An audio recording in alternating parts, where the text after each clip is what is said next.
Kia ora, good evening. If your household was disrupted by the teachers' strike, get ready for more.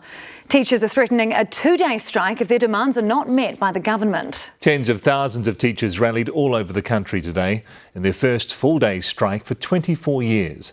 They say they won't compromise unless they're offered better pay and conditions.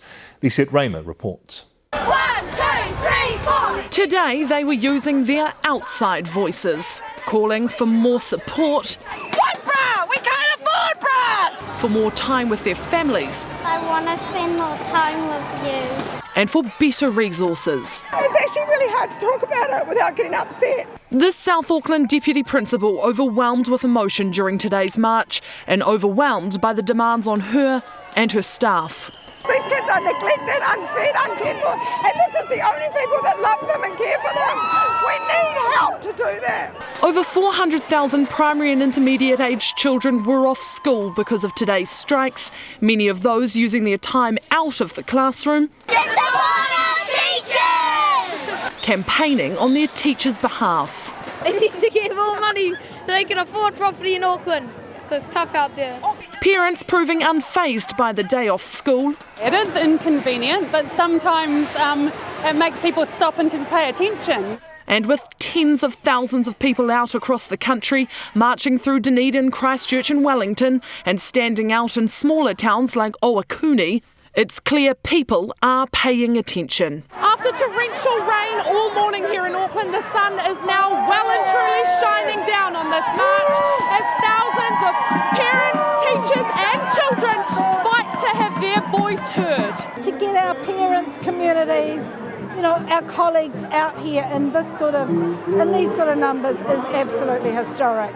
It's been 24 years since teachers last went on strike. In 1998, first-year teachers earned 15% more than the median wage. Now their starting salary is 1% below it. We always say we don't do it for the money, but we still have bills to pay. The union wants a 16% pay rise, but they also want more support teaching those with learning difficulties and smaller class sizes. We deserve more money, Jacinda! Jacinda Ardern hearing their calls, and after originally saying she was unavailable, she made an impromptu speech outside Parliament. I was sitting up in that office in a meeting and I could see you streaming to Parliament, and I thought, I cannot not be here.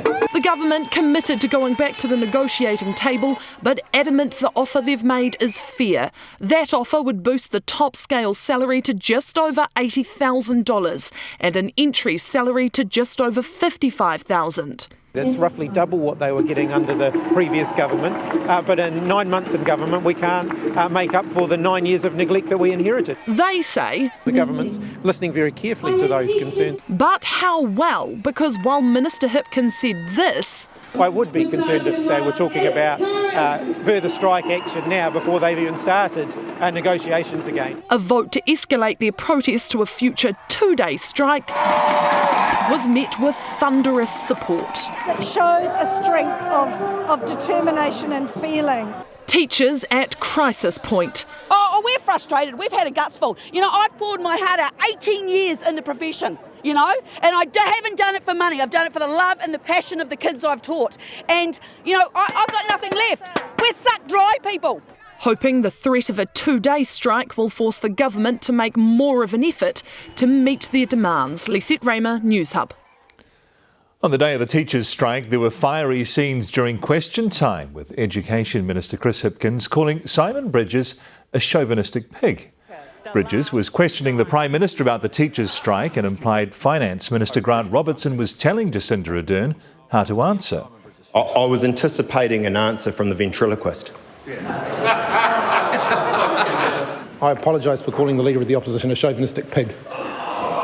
Hipkins was told to apologise properly, not by repeating the offending statement.